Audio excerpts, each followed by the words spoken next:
You're listening to Switched On Australia, the podcast that tracks the opportunities and challenges of electrifying everything, everywhere. Switched On is brought to you by the publishers of Renew Economy, Australia's best informed, most read website focusing on the green energy transition, and is supported by Boundless Earth, using philanthropy, investment and direct advocacy to help Australia become a global force in a decarbonised world. Hello and welcome to the Switched On podcast. I'm Anne Delaney, speaking to you from Arakwal country in northern New South Wales. Thanks for joining me. Now, as we've heard many times on previous episodes of Switched On, Australia needs to replace millions of fossil-fuelled machines and appliances with electric alternatives as quickly as possible if we're going to reach net zero. But even those of us who know that can't always do it because of the high upfront cost of buying all these efficient electric machines. Rewiring Australia has now come up with a plan that would help every Australian household, regardless of income, to fully electrify. Not only would the scheme help us meet our emissions targets, it would dramatically ease our cost of living crisis. They estimate that low-cost government loans for all Australian residences to install solar panels, batteries, efficient electric appliances and an EV could save households up to $5,000 annually on energy and petrol bills. By 2050, that would save us $1.1 trillion. In their pre-budget submission this year, they've recommended the federal government establish a HECS-style loan scheme like we have for student loans.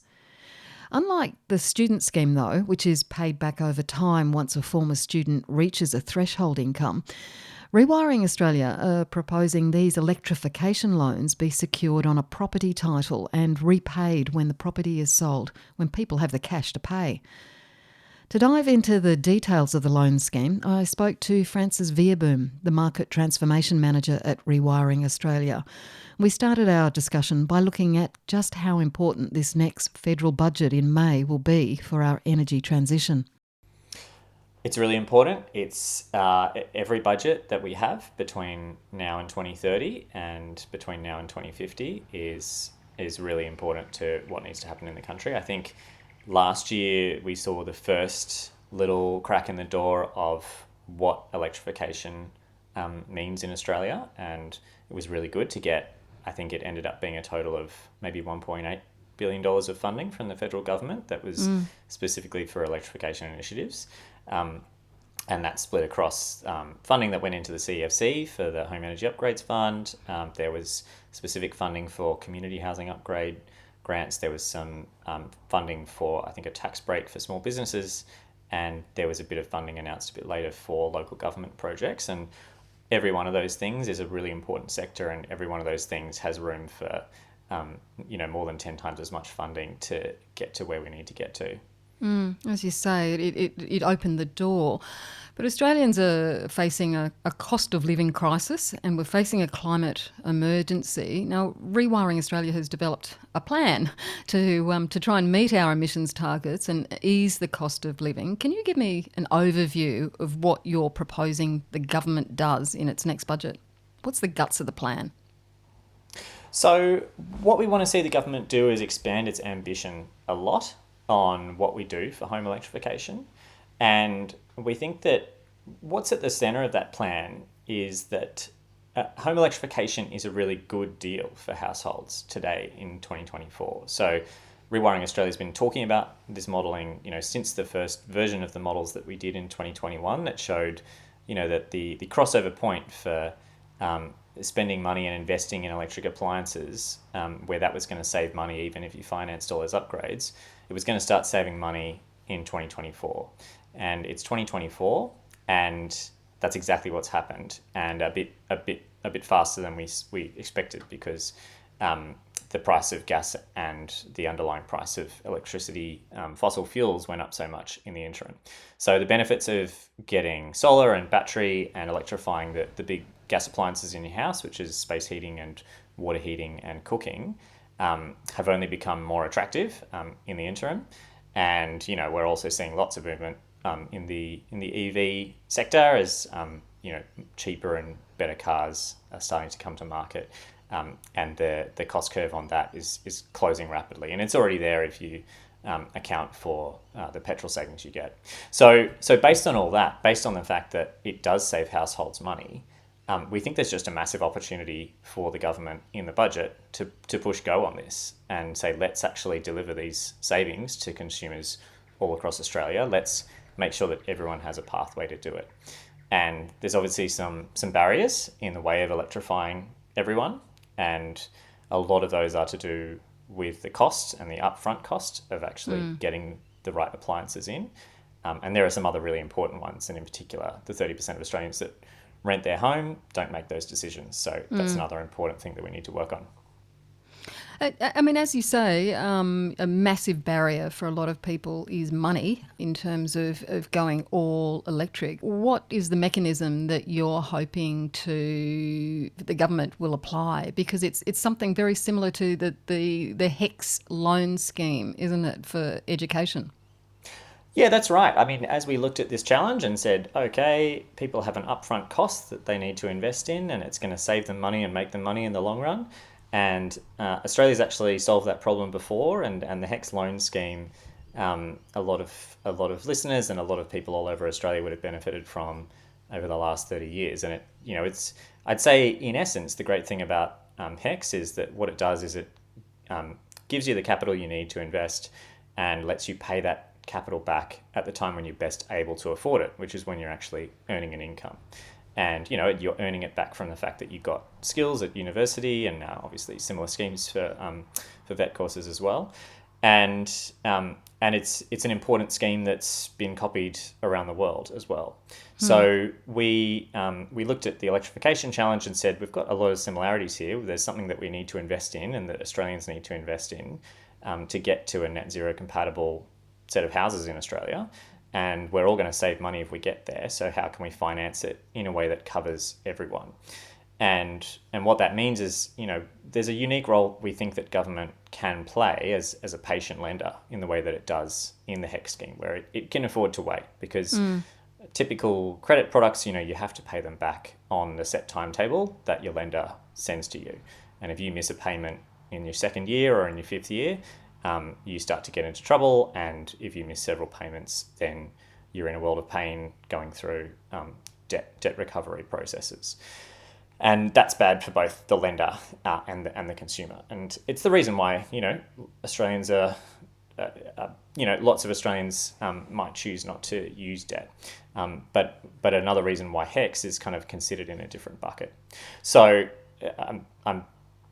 we looked at HECS, and the big difference between what HECS needs to do and what an electrification fund needs to do is HECS needs to back students who are almost all younger than the average population.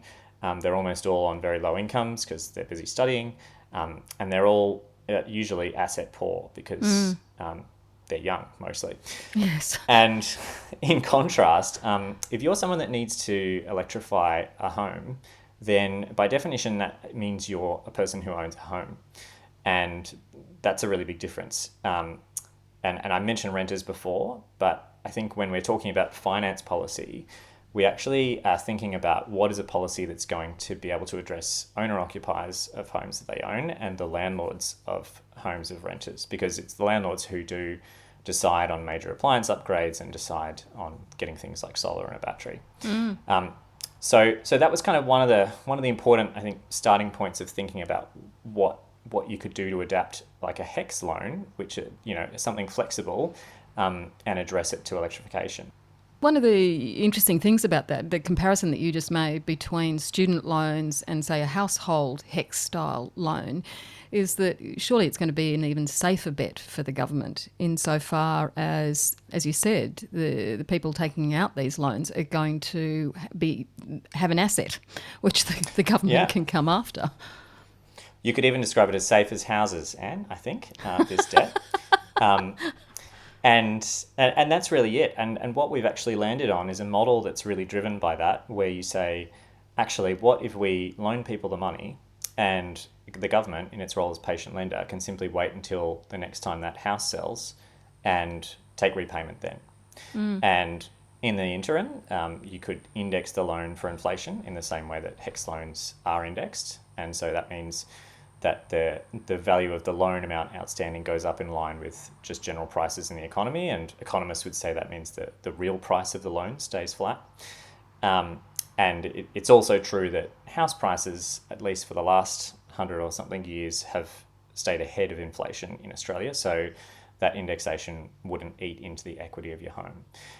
But we think that's potentially a really simple approach to making these really important home upgrades in a way that it gives consumers terms that are really favourable to them and makes it really easy to say yes to the upfront cost of making an upgrade, because you can say, okay, this is something that I'm going to fund to upgrade my house, and it's going to be on the house.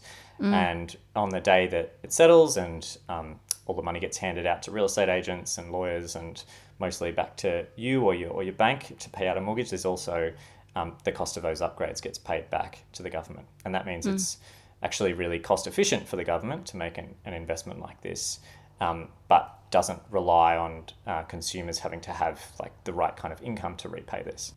We're talking big money though, aren't we, Francis? I mean, you've estimated it would cost between $40 to $50 billion to fund something like this, which it does sound like a lot of money, but how does it compare with other major government costs, for instance? Yeah, and we have that price tag on it, and that's what I'd call a very large scheme that actually covers a fair bit of funding for upgrading cars as well. And it's also the cost of the scheme spread out over a long period of time. So this scheme is something that we need to do. The ideal thing we could do would be to kick this off and get this upgrade done over the next 15 years, which is roughly the kind of upgrade cycle for all these appliances. So really, every single new gas hot water system that breaks should be replaced with an electric appliance. And what that means is, you've kind of got a 15-year period in the perfect version of this scheme in which the government's rolling out a lot of investment into these homes, and then a longer period afterwards where it's waiting for that money to come back and waiting for the houses to turn over that have made the upgrades. And the cost of the scheme is really driven partly by that length of time, which we've done a lot of modelling of. It's driven by the cost of the government's borrowing versus the indexation on the loan. So the gap between those two numbers is the cost of the scheme mostly. And yeah, so for comparison, the current, the HECS loan scheme currently actually has $78 billion of debt outstanding. It's loaned out about $110 billion in its history as a program, and it's managed to recoup, $32 billion of that so far, while it's waiting for people to repay from incomes. And it's interesting to, I think, compare the cost of a scheme like this, what we're calling it EELS. We're calling it the Electrify Everything Loan Scheme. But if EELS is based on property and HECS is based on income. And the HECS scheme costs the government a fair bit of money. And one of the main reasons it costs the government money is because it has to write off about 15% of the value of the loans it makes for loans that it doesn't expect to recover. And that's Right. people who never earn enough income to repay the loan, or who potentially move overseas or who pass away. And the government doesn't recover money from estates to pay off the loan. That's kind of the end of it. So it's actually a significant cost. And last year, the government loaned $7 billion worth of university fees to students, and it wrote off $1 billion in cost at the same time from what they'd expect. What our model suggests is that this model would avoid almost all of that cost, the cost of doubtful debts and the cost of money never getting repaid. It would have a similar cost to HECS in what's called the interest concession, which is that gap between how much the government indexes the loan, which is the inflation rate, versus how much that actually costs the government to borrow money. Interestingly, for the last few years, those numbers have been really close together, and the government's been making a little bit of money from the HECS scheme by indexing it because the interest rates that it pays is so low. But that's all changing at the moment. Inflation rates have changed a lot and interest rates have changed a lot. But the gap between those two things is the long-term driver of why this scheme would cost the government any money. But to put it in context, the cost of the scheme to government is probably about 9% of what it loans out to make this upgrade. I mean, essentially, it's a major infrastructure expenditure, isn't it? Equivalent to, major infrastructure like Snowy Hydro or something like that. Is that the best way to see it? That's exactly right, and it's one of the best infrastructure investments that the government can make at the moment. It's an infrastructure investment that will literally save people on their energy bills in a big way, the day it gets installed into their homes. The first day that you get solar and a battery and that you're running those on electric appliances is the day that your bills start going down to run all of that. It's also a really critical piece of infrastructure for Australia to run the lowest cost energy system that we can as we transition to 100% renewables, because the more energy that we can generate and consume inside our homes without needing transmission infrastructure added is contributing to the minimum overall cost that we can achieve, living in a 100% renewables world.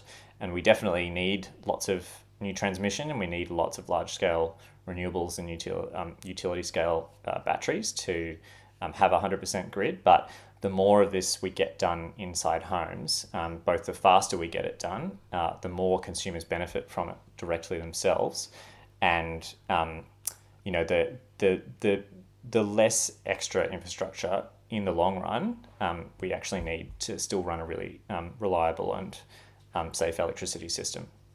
I'll look at some of those issues of how all these energy resources integrate with the grid in a sec. But just clarify, are you proposing that all householders will get the full gamut of all the yummy appliances, the EV, the solar, the electric appliances, the induction stove, the batteries? This is what we want to back Australian households to get is the full set of electric appliances. And we have, to be honest, what we have is the supply chains for these today. We've already got something like 35% of houses with solar on them, and we can probably get that up to 70%. We can probably get a battery into all of those houses, and depending on how the market works, we can probably get batteries into even more houses. So that, depending on how much someone is willing to expose themselves to the energy market, you could literally install a battery under the right conditions, potentially in an apartment building, if that's going to help the grid under a scheme like this. And then I think in the out past the next decade, EVs are going to become by far the most important part of storage on the grid as well. And really, with what we imagine happening if the government decides to back this big upgrade for households, is that we'd see a lot of people quickly acting to get a battery installed behind their solar system and be able to use a lot more of the solar they've generated from their own roof. And that's going to both lower their bills a lot and actually accelerate us towards the 82% target the government set for 2030. But I think it also provides a really useful kind of dress rehearsal for the whole system to start adopting EVs as quickly as it can as a much bigger storage source. Because the challenges of actually using all of these distributed storage resources and optimizing them to help out the grid when it needs it into the evening peak is a big one. And the more kind of business models and technical models that people have spent time and energy on developing, the better and faster we're going to be able to move to start using all of the EVs that are plugging in. You're listening to the Switched On podcast, and my guest today is Francis Vierboom, the Market Transformation Manager at Rewiring Australia. And we're talking about Rewiring Australia's proposal for a HECS-style government loan scheme that would provide upfront funding for us all to electrify our homes and cars. If we all fully electrify and get solar and batteries on our houses, it will mean we all become energy producers. The problem, though, is our energy market and our regulatory system isn't currently set up for consumers to operate in the market on a level playing field with the power companies. Yeah, look, it's absolutely correct that there's a lot we need to do to make this work. I think as lots of people that listen to this podcast would know, and as other guests would talk about, our energy market needs a lot of updates to be ready for a new world in which, yes, the storage and generation is actually coming in large part from all over the distribution grids, and there's a lot of changes that we need to see in how those consumer energy resources get integrated. I think it's really good to see the amount of attention and I suppose energy again going into thinking about this at this stage. But like you say, there's felt like a lot of talk about this and not really enough action for quite a few years now. And the urgency is really going to rush up on us. So, there's really positive things happening, and we think it's really important that, the flexible export limits start to come in so that people can sell more of their solar back into the grid. And there's, really interesting options emerging. We saw that story about the AEMC's proposed rules today for people to get, different providers to plug in their EV and their battery. And, that kind of innovation is going to be really necessary. But also, the NEM as a whole, there's a lot of scope for really the rules to change to deal with this new reality that consumers are actually going to be playing a much more important role in generating the energy and playing a really active role in the energy market. And it's not just going to be a one-way flow. Yes, because essentially, if consumers are actually going to have these assets, which it's anticipated are going to provide 50% of our energy in the future, it's almost like we need better rights in order to ensure that we have some control and say over those assets, because there's these debates going on now about who should be owning them, who should control them. Yeah, and I think that what I'd say about the state of things now is that things are definitely challenging for consumers to adapt their behaviour to, in a world where, it doesn't really make sense for them to expose themselves to the full roller coaster of the market if they don't have a battery. And you can, but it is pretty, I found it a little bit annoying, I'll be honest, to wonder what the price of electricity was before I put my dishwasher on for a little while I was on a wholesale plan. And I think it's very different, the world, when we have an EV in the garage that could power our house for a week, running at full tilt, and potentially a home battery covering some gaps as well, where we can really say to consumers, hey, you've got the padding to be part of a flexible energy system without really asking a lot of behaviour change, to be totally honest. And I think that is that's kind of the future that I think we're expecting to see emerge pretty quickly, where it's going to be a lot simpler for consumers to be able to say, I can play a role in the energy system and kind of use energy when it's cheap and available, use less energy when it's not, because I've you've got a simple technical way to manage that problem in the form of a giant battery on wheels. So that's one long-term future, and I think that's one to have for regulators to have the kind of eye on the ball, is that I don't know if we need a ton of really complex different products or orchestration if consumers can set their house up to just respond to the price in a pretty straightforward way, while not needing to really change their behaviour a lot. What else is Rewiring Australia putting to the government? What else are you hoping will come out of this coming budget? Yeah, look, I think I'd love to come back to the finance stuff we were talking about, because I think there's a bit more to, how we think there's a really simple way that financing can address people who own a property, and that's who needs to spend money on this. But there's obviously a huge question around how renters can benefit from this. And obviously renters do have a slightly lower income profile than homeowners, and generally are putting up with a worse condition of house. And I don't know, possibly that's just anecdotal from my years in share houses as well. But I think there's lots of evidence that that's the case. So we think it's really important to figure out why landlords will participate in this revolution, and what is the set of incentives that we need to make sure that they can do it and that they are motivated to do it. And there's some, I think there's kind of four big categories of things that people talk about incentivising landlords with. One is concessional finance, and we agree that that's part of the picture. Another one that we think is really important is getting mandatory disclosure right, and there is a lot of discussions about the disclosure framework that people need. Our observation on that is kind of driven by the fact that we like to point out to people that this saves money to electrify your home, and what we really want to see is landlords competing on their energy bills when they list a rental as well. Yes. And so I think that we're not necessarily we think it'd be great for a rental listing to kind of have a predicted bill amount next to the rent. And I think there's a few ways that you could do this, and that putting a dollar figure in front of people is going to make it really clear and really straightforward to someone who is looking at different rentals to say like, oh, this home has $60 a week energy bills and this one has $4 a week energy bills. So I know which one I'm going to pick. And I think that changes the economics overnight for landlords about, thinking about getting solar and a battery, even though they don't benefit directly from the bill savings themselves. They are in a competitive market and they can't charge infinity rents. They do have to name a price for the places they rent out. And if they're renting out a lemon that costs a ton to run, the current market encourages them to do that. It encourages them to actually invest as little as they possibly can in a rental.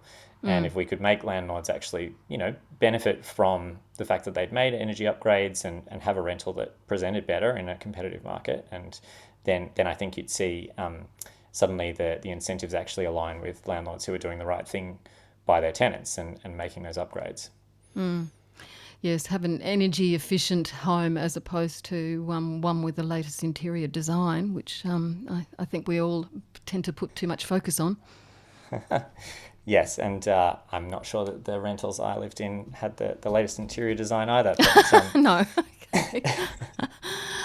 So, Francis, I mean, who really is going to benefit from a scheme like this? Because 2/3 of us own houses, but there's a third of people who don't own a house.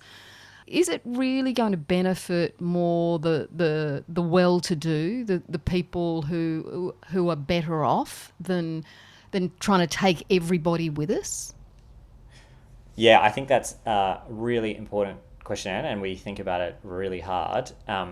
We know that it's a bit funny to talk about a scheme that's specifically addressed to property owners, because obviously being a property owner in Australia is a pretty privileged thing to be. But when we looked into the actual statistics on income, and that's what's important to finance, is having actual cash flow.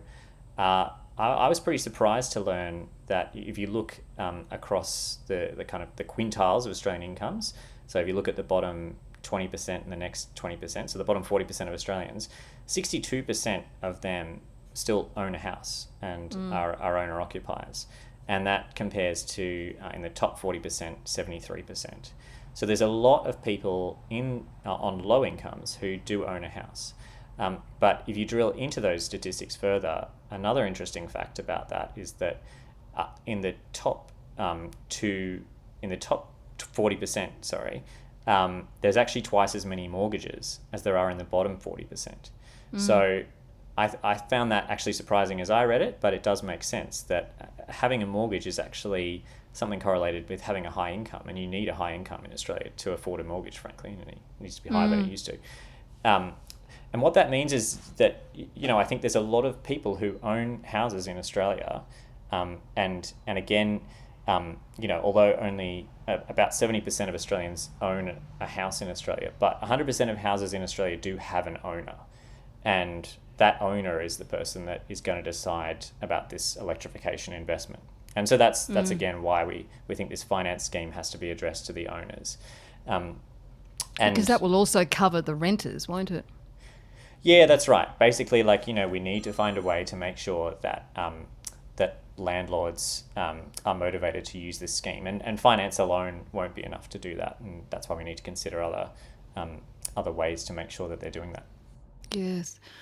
Just finally, Francis, obviously Rewiring Australia has a lot of lobbying to do to hopefully get your proposal through to government, how hopeful are you that they will canvass an idea like yours, particularly on the HECS-style scheme, financing scheme for electrification?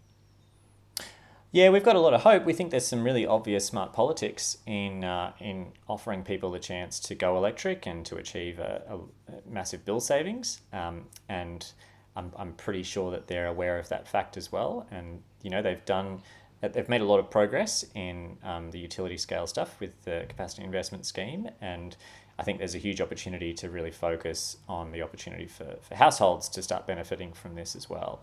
And obviously, we think it helps people kind of, I suppose, crystallize what the renewable transition means once they've got solar and a battery inside their own house, and actually a bit of ownership and feeling of what a flexible variable energy system really means for people, and how well it can work for you. So,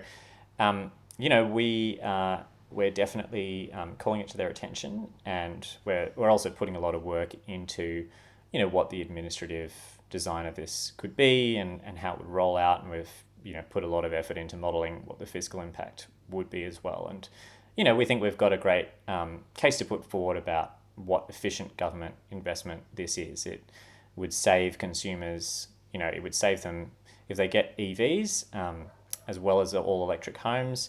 The kind of savings that we're talking about accumulating to consumers by 2050, we've added up to $1.17 trillion in potential savings on energy bills and petrol costs for going electric, and that's what consumers get to save based on the government making that over the course of that 25-year period a $2 billion a year funded scheme to back people to do this. So we think it's actually great value for money, to be honest. It's and it's also a step that we have to take to get to a net zero Australia. So we've really got to do it one way or another, and we think this is a really efficient and affordable way to get to do it. Well, good luck, Francis. Thanks, Anne. Francis Vierboom from Rewiring Australia, thanks so much for joining the Switched On podcast today. Yeah, pleasure to be here. And Francis Vierboom is the Market Transformation Manager for Rewiring Australia. We'll have to wait now until May to see whether Rewiring Australia have been successful with lobbying government to implement their loan scheme for electrification. That's it for another Switched On podcast. Join me next time for the problem with heat pumps. I'm Anne Delaney. See you then.